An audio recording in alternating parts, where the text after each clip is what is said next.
नमस्कार, मैं ओम प्रकाश शास्त्री। आज बिहार की सियासत पर बात करते समय, चुनावी सियासत पर चर्चा करते समय, इस वाद विवाद के खास कार्यक्रम में हम लोग बात करेंगे कि बिहार में राजनीतिक दलों को दलितों से इतना प्रेम कैसे हो गया। आरजेडी को भी दलित प्रेम जागा है। उसने श्याम रजक को अपने पाले में जेडीयू से निकाल के कर लिया। जेडीयू को भी दलित प्रेम जागा है। उसने न सिर्फ काम किया बल्कि जीतन राम मांझी को अपने यहां आत्मसात कर लिया। एलजेपी दलितों के नाम पर सारी राजनीति कर रही है। एलजेपी की राजनीति यह है कि नीतीश कुमार के एक एक कमियों को खोज खोज करके एलजेपी उजागर कर रही है कि दलितों के लिए, दलितों के प्रति आपके मन में साफ भावना नहीं है। इशारा यही है कहने का। चिराग पासवान ने कहा, जब मुख्यमंत्री नीतीश कुमार ने यह घोषणा की कि बिहार में अगर किसी भी दलित की हत्या होती है तो उसके घर से उसके परिजन को सरकारी नौकरी दी जाएगी। चिराग पासवान ने पलटवार किया कि इसी तरह का वादा तो आपने 3 डिसमिल जमीन देने की भी किया था, उसका क्या हुआ? कितने लोगों को आपने जमीन दी? तो इसको लेके कि कोई मरेगा दलित के घर में, उसकी हत्या हो जाएगी, इसका प्रॉन्स एंड कॉन्स बाद में हम लोग चर्चा करेंगे कि इसका क्या हो सकता है। सामाजिक विशेषज्ञ इस पर विस्तार से बता सकते हैं कि इस तरह का मैसेज देना चुनाव के लिए, वोट के लिए, इस तरह के लुभावने, मतलब किस हद तक के लुभावने वादे किए जा सकते हैं चुनाव में, वो नीतीश कुमार की इस घोषणा से था। लेकिन उनकी खटिया खड़ी करने के लिए चिराग पासवान बगल में बैठे हुए हैं। चिराग पासवान ने पहले कहा कि आप तो ये नौकरी दीजिए चाहे मत दीजिए, लेकिन उस 3 डिसमिल जमीन का क्या हुआ, उसके लिए उन्होंने चिट्ठी लिखी या बयान दिया।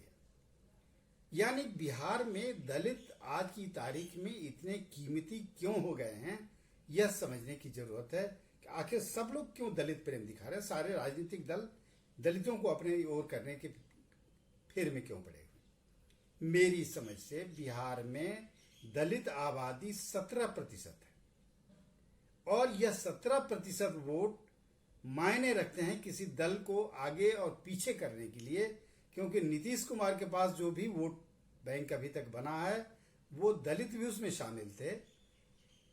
अब चिराग पासवान दलित के जो मुद्दे खड़े कर रहे हैं, बिहार बदलने की बात कर रहे हैं, दलितों के हालात को उजागर कर रहे हैं, नीतीश कुमार की नाकामियों को उजागर कर रहे हैं कि दलित के लिए आपने क्या किया, आपने बांट दिया, तो वो सिर्फ इसलिए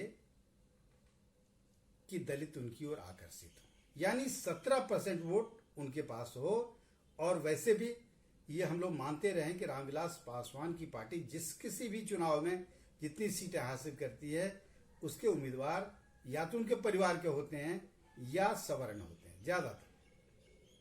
तो ऐसे में अगर कोई खेल खेल रहा है, यानी उस खेल के पीछे की राजनीति यही है कि वो 17% वोटों का ठेकेदार बनने की ये मगजमारी है। इसीलिए आनन फानन में जेडीयू से श्याम रजक को आरजेडी ने झटक लिया। उसने झटका तो चिराग पासवान का जवाब देने के लिए जेडीयू ने जीतन राम मांझी का अपने यहां स्वागत किया। तो ये बिहार की राजनीति है, जातीय राजनीति है। ये बिहार से विकास कहीं नहीं है, बात बिहार के बदलाव की नहीं हो रही है। बिहार आज जिन आंकड़ों पर अभी हाल में, बल्कि आज कल ही जारी हुआ है, साक्षरता के मामले में बिहार पड़ोसी झारखंड से पीछे है। तो पुरुष साक्षरता की दर, यानी ओवरऑल साक्षरता में बिहार पीछे है, वहां कोई ध्यान नहीं दे रहा है। बिहार में उद्योग नहीं है, उस पर कोई बात नहीं कर रहा है। आप उनकी कमी तो गिना रहे हैं, लेकिन आपके पास वैकल्पिक प्लान क्या है, विपक्ष के पास भी नहीं है। लेकिन अंततः सारे विकास के मुद्दे धरे के धरे रह गए हैं, किनारे हो गए हैं, और सिर्फ बात घूम फिर के वहीं जातीय राजनीति के इर्द गिर्द घूम रही है, जो बिहार की पुरानी बीमारी रही है। और जब भी बिहार की बात होती है, खास करके चुनाव की बात होती है, तो जातीय आंकड़े, जातीय गणित की बात उसमें जरूर होती है, और इस बार भी वो होने लगी है। यानी हम जो कह रहे हैं कि इस बार दलों का जो दलित प्रेम है, इसके पीछे सिर्फ और सिर्फ वो 17% का वोट बैंक है, जो पिछड़ों के साथ मिलके लगभग कुल वोट बैंक का आधा से अधिक हो जाता है। और पिछड़ों पर दोनों दलों का लगभग कमांड है, विपक्ष का भी कमांड है, खास करके आरजेडी का कंट्रोल है और नीतीश कुमार के भी साथ पिछड़े रहे हैं।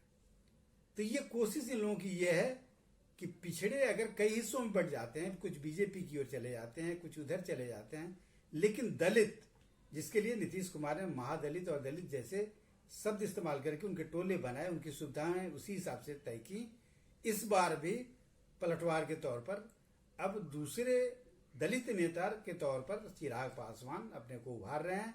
बल्कि बिहार में सर्वमान्य नेता तो बनने की बात करते हैं, लेकिन दलित प्रेम उनका है, इसलिए दलित मुद्दे वो कमी सरकार की खोज करके बता रहे हैं, गिना रहे हैं कि वो 3 डेसिमल देने का वादा क्या हुआ नीतीश जी। आप दलितों की नौकरी की बात कर रहे हैं, ये ऐन वक्त चुनाव के वक्त क्यों कर रहे हैं? आप किसी वादा को पूरा किए हो दलितों का तो वो बता दीजिए, टोला और बांटने के अलावा। तो ये बाकी मुद्दों के साथ साथ चिराग पासवान इस मुद्दे को भी उठा रहे हैं और एक दूसरे के नेता तोड़ने का जो क्रम चल रहा है वो दलितों के नेता को ज्यादा तरजीह मिल रही है। जैसे श्याम रजक को आरजेडी ने दिया, वैसे ही जेडीयू ने जीतन राम मांझी को दिया। तो आज की बात विभाग में इतना ही, फिर हम लोग चर्चा करेंगे। नमस्कार।